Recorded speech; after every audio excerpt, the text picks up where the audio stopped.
인격이 잘 준비돼야. 인격은 하나님의 은혜를 담는 그릇과 같아요. 아무리 은혜가 귀해도 그릇이 지저분하면 지저분한 그릇에다가 아무리 깨끗한 은혜를 담아도 그 금방 더러워질 수밖에 없어요. 그래서 그릇을 깨끗하게 하는 것, 그게 인격의 그릇입니다.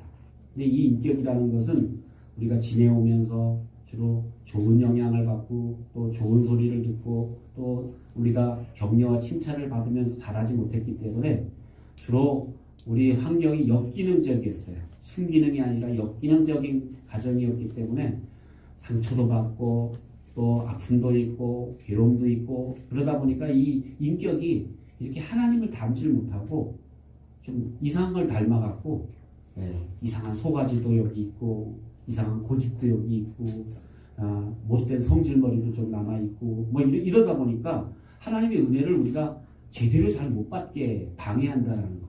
그래서 그런 인격의 그릇을 우리가 잘 준비하는 것, 그것이 신앙생활에 있어 굉장히 중요한 부분 중에 하나입니다. 두 번째, 지난주에 무슨 말씀 드렸는지 기억하세요? 네? 소명에 대해서. 기억을 하시는구나. 난 빨리빨리 이렇게 잊어먹으시는 은사가 있는 줄 알았는데, 그래도 소명에 대해서. 하나님 컬링, 부르심에 대해서 우리 알아야 된다 그랬어요. 그래서 주님의 부르심이 어디에 있는지, 주님의 부르심이 무엇인지, 나를 어디에 부르셨는지, 나를 어떻게 살기를 원하시는지, 이런 것을 계속 질문하라 그랬어요. 아직 나는 왜 이 가정에 세웠는지, 왜 이 교회에 세웠는지 난 모른다면 빨리 그것을 하나님께 여쭈어서, 부르신 분이 주님이시니까 주님께 자꾸 여쭈어서 주님으로부터 응답을 받아야 된다. 그래서 그 소명이 딱 발견되면 이제 그 소명을 향해 달려가면 되는 거예요. 근데 소명을 못 들은 사람은 어떻게 할까요? 어떻게 살까요? 눈치를 보면서 옆에 사람 어떻게 사나 이렇게 눈치를 보면서 사람들이 가면 또 그쪽으로 따라가요. 가다가 따라가다가 나는 아닌가 봐요. 그리고 또 돌아서요. 뭐 이렇게 되다 보면 방황하게 된다라는 거예요. 그래서 소명을 발견하는 게 굉장히 중요하다. 오늘은 그러면 그 소명을 발견한 사람들이 가져야 될 특성이 뭐냐면 헌신이야. 그 소명을 위해서 내가 전폭적으로 희생하고 헌신할 수 있어야 결국 그 소명을 우리가 성취할 수 있다는 거. 그냥 사는데 소명이 저절로 성취되지는 않습니다.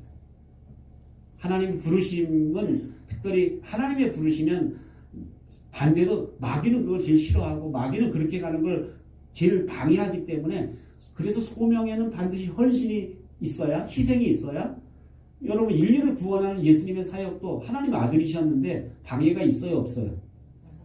많죠. 십자가의 고난 그 다 방해 사단이 얼마나 그 방해했어요. 하나님 아들인데도 방해하는 것처럼 그 예수님의 소명이신 인류를 구원하기 위해서 나가는 일에도 그렇게 방해가 많았던 것처럼 예수 믿는 우리들도 역시 예수님의 소명을 가지고 살려고 그러면 방해가 많아요.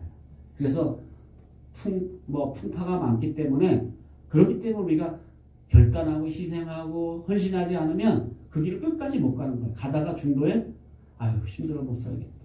나 이렇게 해서는 못 살겠다 해서 포기하는 경우가 종종 있다라는 겁니다. 오늘 헌신에 대한 말씀 함께 나누겠는데 먼저 에스더서 4장 11절로 17절 말씀 보겠습니다. 함께 읽습니다. 시작. 왕의 신하들과 왕의 각 지방 백성이 다 알거니와 남녀를 막론하고 부름을 받지 아니하고 안뜰에 들어가서 왕에게 나가면 오직 죽이는 법이요 왕이 그자에게 금귀주를 내밀어야 살 것이다. 이제 내가 부름을 입어 왕에게 나가지 못한 지가 이미 30일이라 하니라. 그가 에스더의 말을 모르드게에게 전하매 모르드게가 그를 시켜 에스더에게 회답하되 너는 왕궁에 있으니 모든 유다인 중에 홀로 목숨을 건지리라 생각하지 말라. 이때에 내가 만일 잠잠하여 말이 없으면 유다인은 다른 데로 말미암아 노임과 구원을 얻으려니와 너와 네 아버지 집은 멸망하리라. 내가 왕후의 자리를 얻은 것이 이때를 위함이 아닌지 누가 알겠느냐 하니 에스더가 모르드게에게 회답하여 이르되 당신은 가서 수산에 있는 유다인을 다 모으고 나를 위하여 금식하되 밤낮 3일을 먹지도 말고 마시지도 마소서. 나도 나의 시녀와 더불어 이렇게 금식한 후에 규례를 어기고 왕에게 나아가리니 죽으면 죽으리이다 하니라. 모르드게가 가서 에스더가 명령한 대로 다 행하니라. 아멘. 우리가 인생에 있어서 소명을 발견했으면 이제 그 소명을 위해서 우리가 헌신하는 삶을 살아가는 것, 그것이 이제 신앙생활이 되어야 될 텐데, 이제 더 큰 문제는 이제 앞에서 말한 그 소명이 뭔지도 모르고 사는 사람이 너무 대다수이기 때문에 참 신앙생활이 이렇게 쭉 뭔가 한 가지 방향을 향해서 이렇게 나가지 못하고 자꾸 멈칫 마치 그 자동차의 그 엔진의 그 현상을 정확한 공업적인 용어는 잘 모르겠고 그 옛날 쓰는 용어로 찐빠한다 그래요. 이렇게 울컥 이렇게 엔진이 이렇게 울컥 하는 것처럼 이런 것처럼 우리 신앙생활이 뭔가 이게 발동이 걸리면 쭉 이게 나가야 되는데 그렇지 못하고 자꾸 울컥 이렇게 그래서 시동이 꺼지는 것처럼 그렇게 멈춰서는 그런 신앙생활을 우리가 할 때가 참 많다라는 거예요. 그래서 우리가 소명을 잘 발견하는 게 중요한데 우리가 보면 위대한 지도자들과 평범한 지도자들 사이에는 차이점이 있어요. 지도자라고 안 해도 위대한 사람과 평범한 사람의 차이점. 어떤 차이점이 있을까요? 그래도 위대한 사람하고 평범한 사람 뭐가 차이가 있을까요? 아무거나 한번 얘기해 보세요. 뭐가 차이 있어요? 얼굴이 잘생겼을까요?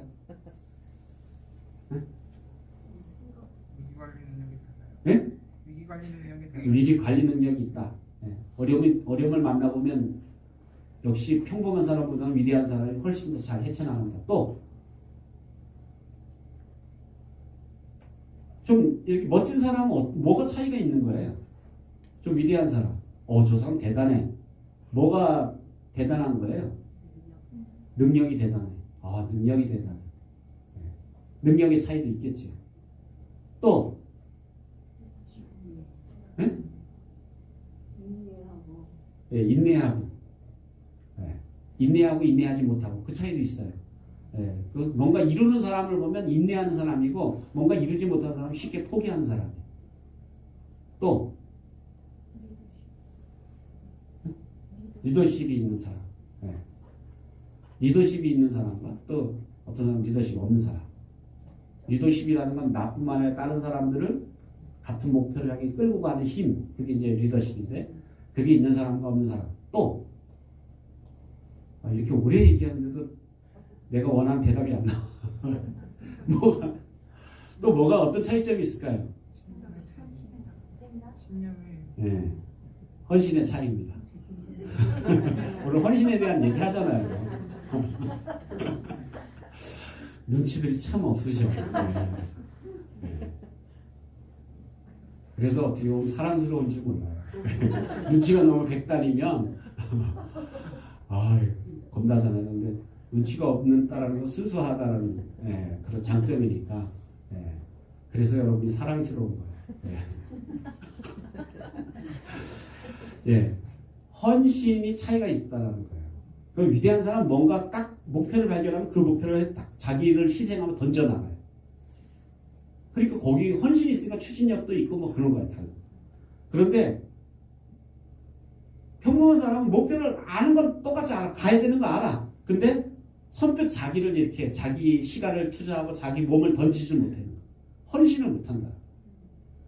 그래서 헌신을 하느냐 못하느냐 이것이 어떻게 보면 위대한 사람과 평범한 사람의 중요한 차이점입니다.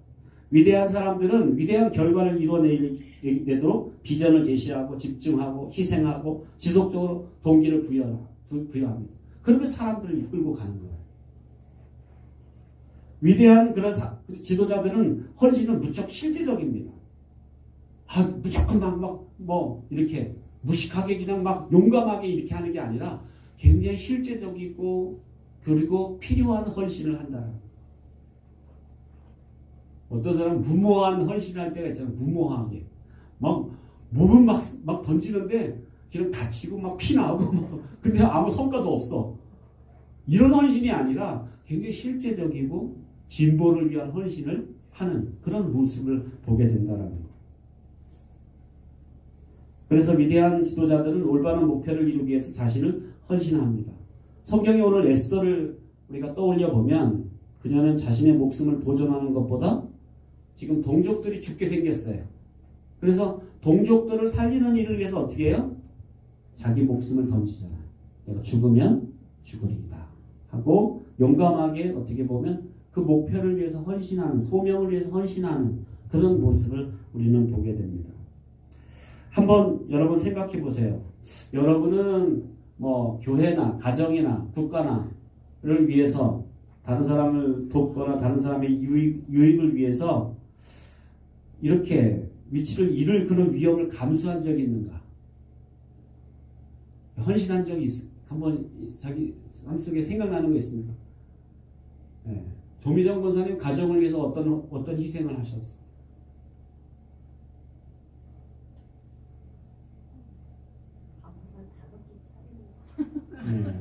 밥 열심히 차린 거예요. 네. 그렇죠. 식당에 있는 사람도 열심히 차리는 거예요. 네. 우리 진두성 권사님 가족을 위해서 뭘 희생하신 것 같아요? 제대로 얘기하세요. 제대로. 뭘 희생하신 것 같아요? 시간. 네. 시간을 헌신했어요. 네. 시간을 어떻게 헌신한 거예요? 제가 누리는 시간은 자녀와 남편을 위해서 사는 네. 적어도 이렇게 권사님쯤 되면 목사님 저는 가족을 위해서 새벽을 깨우면서 기도했습니다. 이거는 저 새벽잠 많은데요. 가족을 위해서 새벽 이건 희생이고 헌신이에요. 근데 뭐 밥을 차려주고 이런 건 저기 밖에 있는 사람 다 하는 일이잖아. 그래서 이렇게 뭔가 차이가 있어야 변화가 일어나고 차이가 있어야 뭔가 이 세상 사람과는 다른 부분들이 우리에게 세상 사람 다 하는 거 우리도 하는 건 그건 뭐 남들 다 하는데 뭐 그래서 세상 사람들이 안 하는 거 우리 할 수 있는 그게 헌신. 예. 내가 그렇게 헌신할 수 있는 그래서 뭐 교회를 위해서 내가 어떤 헌신을 했는가 지려놓고 보면요 저도 보면 내가 뭘 위해서 헌신했지 별로 생각이 잘 안 날 때가 있어요. 헌신한다는 것, 이 희생한다라는 것, 뭔가 내 거를 포기한다라는 것 그런 게 그렇게 사실은 뭐 가정에서 여러분은 알게 모르게 그런 희생이 있을 거예요. 내가 내 거 포기하고 남편을 위해서 쓰고 또 내 거 포기하고 자식을 위해 쓰고 이런 게 뭐 태반 많을 거예요. 그런데 우리가 뭐 좀 더 나아가면 교회를 위해서 또 내가 복음을 전하려고 하는 영혼을 위해서 나는 어떤 거를 나는 잃고 포기할 그런 각오를 했는가. 그랬을 때 우리는 그런 경험도 경험해야 돼. 내가 포기했는데 하나님이 더 큰 것을 채워주셨다. 이게 하나님을 경험하는 거거든요. 주를 위해서 헌신했더니 먼저 그 나라와 그 일을 구했더니 하나님 이 모든 것을 나에게 더해주시는 것을 경험하는 거. 내가 이게 내 수중에 이게 100만 원 이건 나를 위해서 요긴하게 쓸 수 있는 건데 내가 송교사님 얘기를 들었을 때 송교사님 위해서 드렸더니 하나님이 나중에 보니까 그거의 몇십 배를 하나님 채워주시는 거 이런 걸 경험하게 되는 거예요. 그러니까 신앙생활이 이렇게 희생을 통해서 우리는 하나님을 경험하고 뭐 여러분은 어떻게 하시는지 모르지만 저는 헌금 생활할 때 꼭 그렇게 해요. 이게 나한테 정말 필요한 액수지만 내가 이거 주를 위해서 먼저 드리는 거예요. 그러면 저는 그런 것을 경험하는 거예요. 그렇게 하면 하나님이 왜냐면 그 약속을 저는 믿기 때문에 먼저 그 나라와 그 일을 구하면 나머지 내 필요를 하나님이 책임져 주신다라는 것 확신하기 때문에 그래서 우리 인생 가운데 이렇게 주를 위해서 또 주님의 나라를 위해서 또 교회를 위해서 내가 또 영혼을 구원하는 일을 위해서 내가 어떤 것을 희생할 각오를 하는가. 그리고 여러분 그냥 잊어먹지 마시고 난 주를 위해서 이런 희생을 했을 때 주님이 나에게 어떻게 응답하시는가도 여러분은 찾아보세요. 하나님 약속이 헛된 약속이 아닌데 그 약속을 우리는 우리 삶 속에 경험하는 은혜를 우리가 누려야 될 줄로 믿습니다. 오늘 이제 에스더서 본문을 한번 우리가 좀 봤으면 좋겠는데 이 성경의 배경을 보면 에스더가 에스더서를 읽어보면 지금 에스더서는 어느 때 이야기 같아요? 이스라엘 백성들이 바벨론 포로로 끌려갔어요. 그리고 이제 1차, 2차, 3차에서 귀환을 하잖아요. 포로 귀환을 해요. 70년 지나고 이제 포로 귀환, 그 느헤미야 때도 이렇게 귀환하고 뭐 이렇게 해서 이제 예루살렘 성으로 돌아오는데 뭐 에스라에 의해서 수르밥에 의해서 이렇게 1차, 2차, 3차에서 들어오고 그다음에 또 느헤미야가 성벽 봉사하고 이러면서 이제 사실은 예루살렘이 이제 복원되는 일을 하는데 그런데 더 많은 사람들은요 사실은 굉장히 소수만 이 고토를 향해서 돌아왔지 수많은 사람들이 아직도 어디에 살고 있었어요? 바벨론에 살고 있었어요. 거기를 못 떠난 사람이 많아요. 여러분 사실은 떠난다는 게 쉬운 게 아니에요. 왜냐면 70년이면 생각해보세요. 거기서 태어난 사람이 몇 살이 된 거예요? 70살이 된 거예요. 그러니까 그 땅에서 이제 이미 뭔가 내가 내 삶의 터전이 생기고 거기서 아들 딸 낳고 뭐 그랬는데 그 터전을 70년 동안 일궈놓은 터전을 내려놓고 떠난다는 거 사실 쉬운 일이 아니에요. 그래서 사실 너무 많은 사람들이 그러니까 왕족과 귀족을 빼놓고는 사실은 많이 여기 남아 있었어요. 그러니까 남아있던 사람들이 유대인, 그들은 또 남아있었지만 역시 여전히 이제 하나님을 해당해서 이렇게 섬기고 이렇게 살고 있었는데, 근데 그들의 삶이 얼마나 아주 공격을 당하고 핍박을 당한지 모른다는 거예요. 그래서 이제 나라는 벌써 페르시아로 넘어갔어요. 페르시아는 성경의 파사 제국으로 이제 넘어갔단 말이에요. 바벨론, 메데, 파사 이렇게 넘어가는 이렇게 넘어가는 그런 상황에 놓여 있는데 이 페르시아로 남아있던 유대인들 그러니까 뭐 벌써 수백 년 지난 거예요. 바벨론 포로로 들어온 지 수백 년이 지나서 여전히 유대인들은 잘 섞이지를 못하는 거예요. 사실 왜냐하면 신앙 때문에. 그러다 보니까 핍박이 이만저만하지 않았다라는 거예요.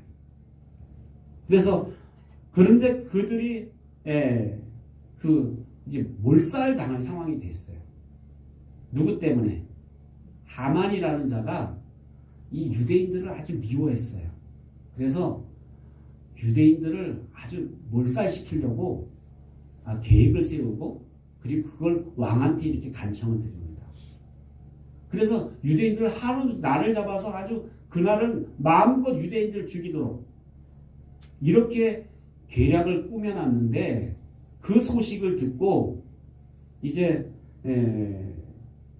그 모르드게라는 사람이 이제 이 에스더의 삼촌이었는데 이 얘기를 듣고 그 모르드게가 에스더를 찾아오게 됐다는 거예요. 그런데 에스더는 사실은 그 전에 모르드게가 이제 권고해서 그 왕후를 뽑는 자리에 나가서 왕후로 이제 간택을 받게 됩니다. 그러니까 아하수에로 왕의 그런 이제 왕후가 되었는데 그런 그 위치 그런 어떻게 보면 왕후의 위치에 이렇게 올라가 있게 됐습니다. 그래서 에스더 이야기를 보면 그녀를 통해서 하나님 백성을 어떻게 구원하시는지 그 섭리를 우리는 보게 되는데 에스더가 왕비가 된 지 얼마 되지 않아서 이제 하만이라는 자가 아주 이 옹졸하고 토악한 자인데 아하수에로 왕에게 이제 페르시아에 사는 사람들 유대인들이 왕한테는 득이 안 됩니다. 저놈들은 훅하면 그냥 반역을 하려고 그러고 하면서 이렇게 어떻게 보면 아주 왕을 부추겨서 저 유대인들은 아주 이 씨를 말려야 됩니다. 몰살시켜야 됩니다. 라는 그런 간청을 드리게 됐다는 거죠. 하만은 유대인들을 죽이고 약탈할 것에 대한 칙령을 그래서 왕이 하만이 아주 그렇게 좋은 얘기 하는 줄로 알고 칙령을 내려서 결국 이제 어느 한 날을 정해서 그날을 유대인들을 마음껏 죽이는 날로 이렇게 날을 잡게 됐다라는 거. 그때 아하수에로 왕은 자기의 어린 왕후가 유대인이라는 사실을 알지 못했어요. 민족의 말살을 걱정한 모르드게는 이제 에스더에게 왕의 결정에 개입해달라고 요청을 담은 편지를 보냅니다. 근데 어떻게 할 수가 없는 거예요. 에스더로서는 지금 자기가 왕 앞에 나간 지도 오래됐고 그래서 정말 이거 어떻게 할 수가 없는 상황인데 모르드게는 야 너가 저 왕이 내린 이 칙령을 거두게 하는 건 너밖에 없다. 이렇게 이제 간청을 하게 됐다는 거죠.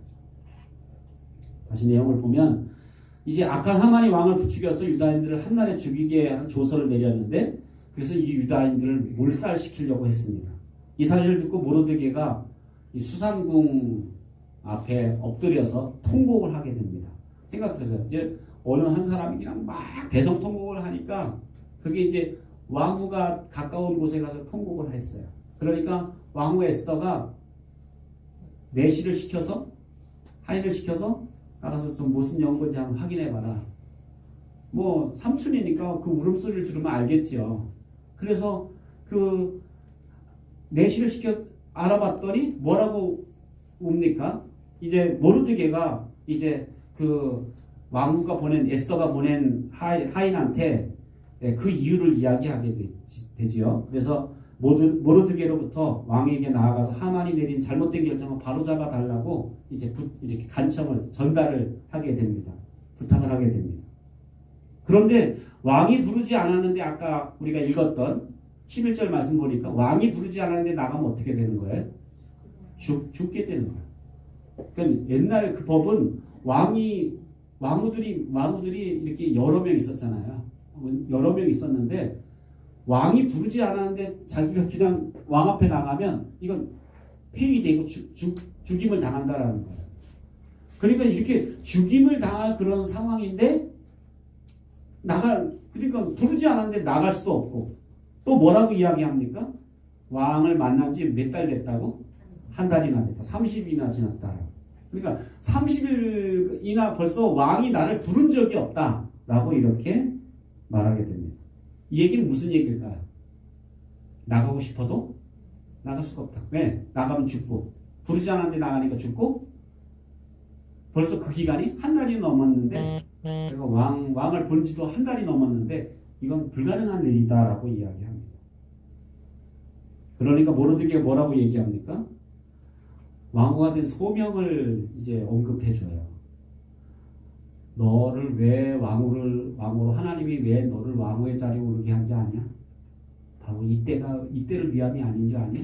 하면서 이 죽음의 위기에 놓여 있는 동족을 살리기 위해 하나님이 미리 너를 왕후의 자리에 오르게 하신 걸 왜 너는 알지 못하냐?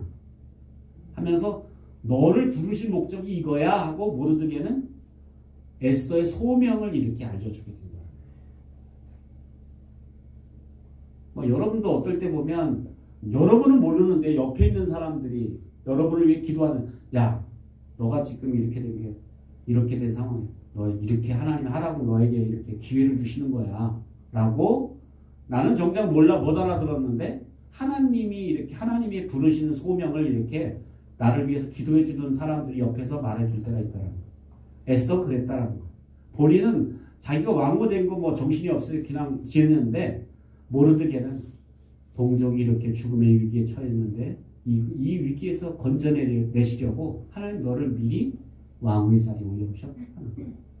하나님의 계획과 하나님의 섭리를 모르드게가 이제 에스더에게 알려주게 됐다는 겁니다. 또한 모르드게는 이렇게 얘기합니다. 너만 궁중에 있다고 목숨 건졌다고. 유대인 동족은 다 죽는데 너는 궁중에 있으니까 목숨 건졌다고? 그렇게 아니하지 말아라는 거예요. 그래서 만약 내가 나서지 않으면 하나님은 어떤 방법으로라도 다른 방법을 통해서도 이 민족을 구원하시겠지만 너와 네 집안은 하나님 반드시 벌하실 것이다. 왜? 소명을 감당하지 않았기 때문에. 너에게 맡긴 소명을 너가 거둬버렸기 때문에 너는 벌 위에 벌을 받을 것이다. 이게 어쩌라는 거예요. 이럴지도 지금 에스더는 나갈 수 없는데 그 삼촌은 뭐라고 얘기해? 너를 부르신 것이 이것을 위해서 하나님 너를 왕후의 자리에 올려놓으신 것이고 그리고 너 가만히 있으면 너 생명은 구원하겠지만 너는 목숨 건지겠지만 그런데 하나님이 다른 방법을 통해서도 아마 이 유다 하나님 백성들을 살리실 거야. 그런데 너는 소명을 못했으니 너는 벌 위에 벌을 받을 거야. 라고 이렇게 말하게 됐다는 거죠. 그러나 에스더가 소명을 헌신하려고 할 때 장애물이 있었습니다. 그건 아까 얘기한 대로 왕이 부르지 않았다는 거. 부르지 않았는데 나가면 죽임을 당한다는 거. 에스더는 소명을 성취하기 위해서 어떻게 시작했죠? 네, 먼저 이제 에스더가 그 얘기를 듣고 난 다음에 어쩌면 그 전까지만 해도 두렵고 떨리고 난 못하는데 할 수 없는데 이런 생각이었다면 모르드게가 마지막 한 말, 너를 이때를 위해서 너를 왕의 자리에 올렸고 너 아니라도 하나님 이 민족 살릴 수 있어. 그런데 너가 안 하면 다른 방법을 통해 살릴 텐데 그런데 너는 소명을 못했기 때문에 하나님 벌 위에 벌을 내리실 거야. 이게 정신 번쩍 들었어요. 에스더의 말투가 달라져요. 에스더의 말투가 어떻게 바뀌죠? 모르드게 이제 명령을 내립니다. 모르드게에게 뭐라고 명령을 내리죠? 먼저 당신은 가서 유다 백성을 다 모으고 3일 동안 나를 위해서 금식하라 하고 금식하고 기도하게 합니다. 그러면서 자기도 내 시녀들과 함께 3일 동안 그리하겠습니다. 그리고 어떻게 하겠다는 거예요? 네, 자신도 금식하고 왕에게 나가기로 결단했습니다. 그러면서 한 말이 죽으면 죽으리라. 이 얘기 뭐예요? 죽으면 죽겠다는 얘기 뭐예요? 목숨을 걸었다는 거예요. 나 생명 걸구나. 이게 바로 헌신입니다. 생명을 거는 게 헌신이야. 나 죽으면 죽지요. 대부분 이제 죽을까봐 겁이 나서 우리가 못할 때가 많잖아요. 근데 죽으면 죽지요. 죽으면 죽겠습니다. 라고 생명을 걸고 그렇게 희생하며 나갔다라는 거예요. 어떻게 보면 그러니까 자기에게 주어진 소명을 성취하기 위해서 뭘 헌신한 거예요? 자기 목숨을 대가로 헌신했다.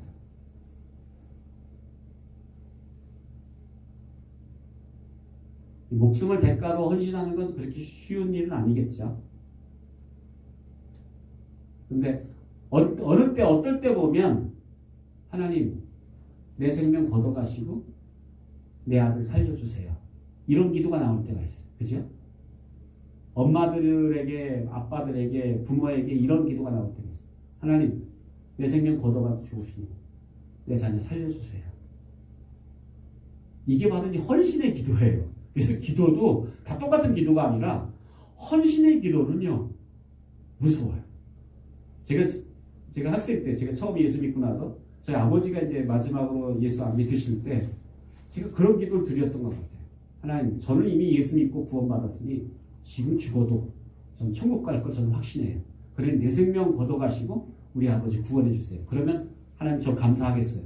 제가 그렇게 기도했던 그 생각이 나요. 그러니까 생각해 보세요. 그 기도가 얼마나 강력하겠어요. 저는 목숨 걸고 덤벼드네. 그 헌신의 기도는 무서운 거예요. 세상 움직일 수 있는 거예요.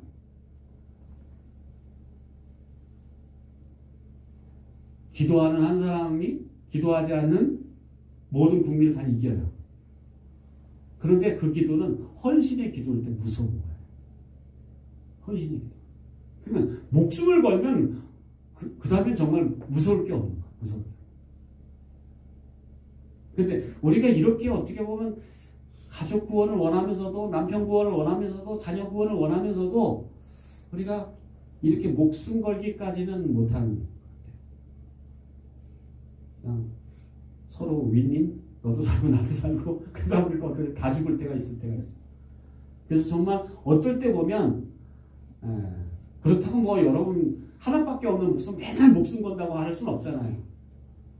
여성교 회장한테 나 목숨 걸 거야 뭐 이런 것도 나 목자한테 목숨 걸 거야 뭐 이럴 수는 없잖아요. 그런데 뭔가 여러분이 어느 순간인가 이것을 이 소명 앞에 내가 맞닥뜨렸을 때 이건 내 목숨을 걸지 않으면 안 되겠다라는 마음이 올 때 그럴 때 목숨 걸고 들어가야 결국 하나님의 역사를 우리는 경험하게 된다.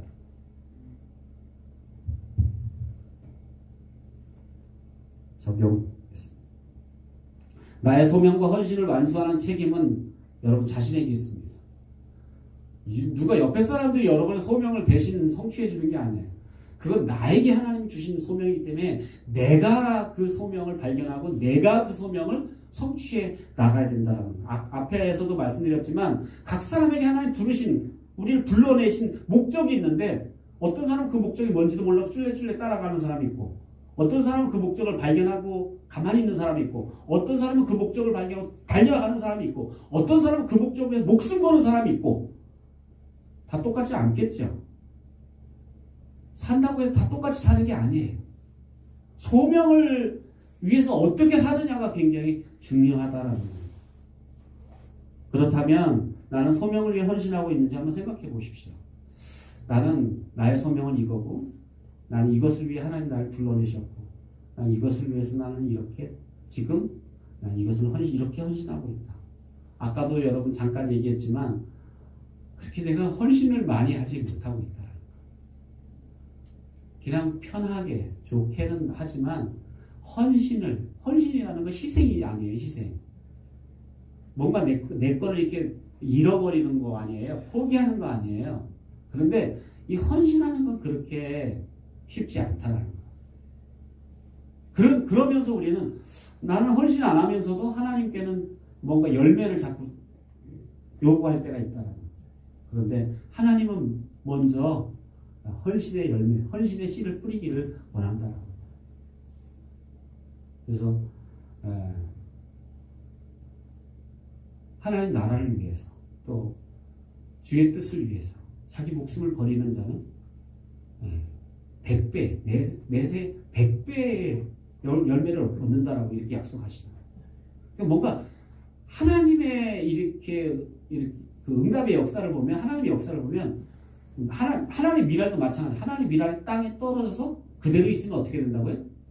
하나님 그대로거니와. 그러나 하나님 떨어졌지만 그게 떨어져서 죽으면 썩으면 많은 열매를 맺는다라는 거예요. 그러니까 이게 성경의 원리를 보면 뭔가 하나님이 나를 부르신 목적을 위해 희생을 원하시는구나. 근데 희생이 죽어서 없어지라는 게 아니라 그 희생을 내가 결단하고 나면 저도 아버지 구원을 위해서 내 목숨을 드린다고 했지만 하나님 내 목숨 걷어가지 않으셨어요. 그게 두려워서 그런 결단을 못 하신다면 하나님 그렇게 드린다고 해서 생명 다 걷어가시는 하나님이 아니니까 믿음으로 내 생명을 걸고 그렇게 하나님 앞에 서시기를 주의 이름으로 축원합니다. 두 번째로 하나님이 주신 사명을 완수하기 위해 내가 내려놓아야 될 것, 포기해야 될 게 뭐가 있을까? 너무 목숨 거는 건 너무 무서우니까 힘들다고 치고 그러면 내가 좀 포기할 수 있는 것, 작은 것부터 시작하잖아. 내가 지금 좋아하던 것, 내가 포기할 수 없었던 것, 내가 그 소명을 위해서, 부르심을 위해서 내가 내려놓는 것.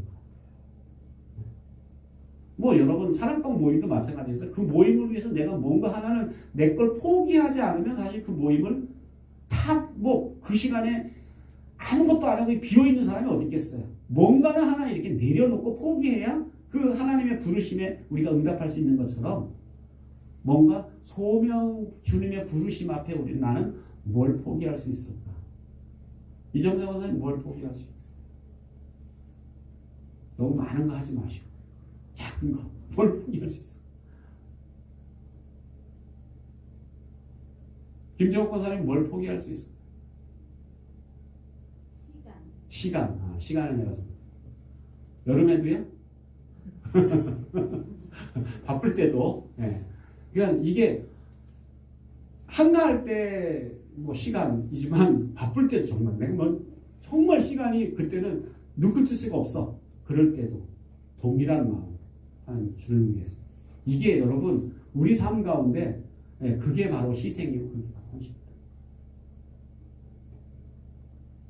세 번째, 조용히 앉아서 나의 소명이 무엇이고 내 소명을 위해 나는 어떻게 헌신해야 될지 계획을 세워보십시오. 이게 그냥 저절로 되는 게 아니니까 그래서 나를 하나님 올해 목자로 부르셨지. 내가 목자로서 적어도 목원들을 위해서 내가 이렇게 하고 목원들을 위해 기도하기 위해서 내가 뭘 어떻게 헌신해야 되고 목원들을 위해서 내가 모임을 준비하기 위해서 내가 뭘 어떻게 헌신해야 되고 이런 거 한번 이렇게 따져보는 거예요. 따져보고 내가 그 할 수 있는 분야에서 여러분 누구처럼 되라 그러는 게 아니라 여러분이 하나님이 하나님과 여러분 사이에 독대해서 내가 할 수 있는 분량에서 그걸 내려놓고 포기할 수 있는 거 포기하고 헌신할 때 그럴 때 열매가 나타날 수 있다는 거죠. 아까도 얘기했지만 작은 일부터 하십시오. 작은 일부터. 네. 작은 일, 그 속에 여러분의 힘이 있습니다. 작은 일. 여러분이 할 수 있는 너무 처음부터 큰 거 포기하려고 그러면 힘들어요. 작은 것부터. 내가 할 수 있는 것부터 시작하는 거. 그 다음에 여러분의 목표를 굳게 붙잡아야 돼요. 아브라함 링컨이 뭐라 그랬냐면 이 목표가 흔들리면 그러면 여러분 모든 힘을 다 잃어버리게 된다. 힘이 다 빠져버리는 거예요. 근데 이 소명에 대한 분명한 목표가 딱 살아있으면 굳게 붙잡으면 거기서 힘이 생기고 거기서 용기가 생긴다. 제일 큰 문제는 뭐냐면 우리가 이런 소명을 잃어버리고 꿈을 잃어버리면 주저앉게 되거든요. 오늘 우리를 향해서 하나님이 제일 처음에 이야기했던 게 인격은 하나님의 은혜를 담는 그릇이에요. 두 번째 소명, 하나님의 부르심이 뭔지, 그리고 그 부르심을 위해서 나는 어떻게 헌신할 것인지, 무엇을 위해 헌신할 것인지. 그러니까 여러분 저는 그런 생각을 하거든요. 이제 점점 시간이 지나면 지날수록 여러분 어떻게 될까요? 여러분 육신은 약해지고, 그래서 내가 90대에서 헌신하면 뭘 헌신할 수 있을까요? 만약 90대에서 여러분 여기 90대신 분이 없으니까 90대면 여러분 뭘 헌신할 수 있을까요? 그렇지만 헌신하고 싶어도 헌신할 게 없어요. 그래서 우리는 더 시간이 지나가기 전에 내가 그나마 기운이 있고 내가 그나마 힘이 있을 때 내가 주를 위해 이렇게 살아야지 하고 우리가 헌신하는. 그래서 제가 이렇게 보면 조금 세월이 이렇게 인생이 그렇게 길게 우리를 기다려주지 않은 시간이 정말 훅 지나가는 세월 같은데, 이 세월 속에 나에게 이 시점에 나를 부르신 하나님 앞에 나는 어떻게 반응했는가가 결국 주님 앞에 서면 나이테의 흔적이 남는 것처럼 우리 삶 속에 그런 고스란히 우리는 그것을 가지고 주님의 신반대 앞에 서게 될 것인데, 그때 정말 하나님 앞에 인정받고 칭찬받을 수 있는 그런 여러분이 되시기를 주의 이름으로 축원합니다. 기도하겠습니다. 좋으신 하나님 은혜를 감사드립니다.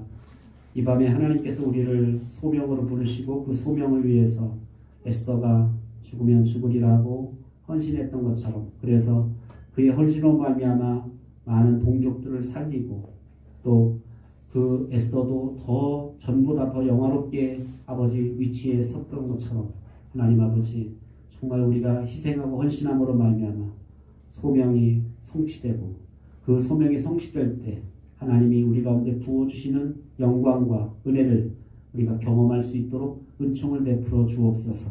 자비로우신 하나님 아버지, 우리가 하나님의 낯을 피하여 회피하고 도망가는 인생이 아니라 하나님이 나를 부르심의 뜻을 위하여, 부르심의 상을 위하여 헌신하고 희생하고 드리며 살 수 있도록 은총을 베풀어 주시옵소서. 감사드리며 예수님의 이름으로 기도하옵나이다. 아멘. 이제는 우리를 죄악에서 구원해 주신 예수 그리스도의 무한하신 은혜와 하나님 우리 아버지의 그 크신 사랑하심과 성령님의 감화 감동 역선해주 교통하심이 오늘 소명을 위해 헌신하고 희생하며 주님 앞에 나아가기 원하는 모든 성도들 머리머리 위에 이제부터 영원토록 함께 계실지어다. 아멘. 감사합니다. 예배를 마쳤습니다.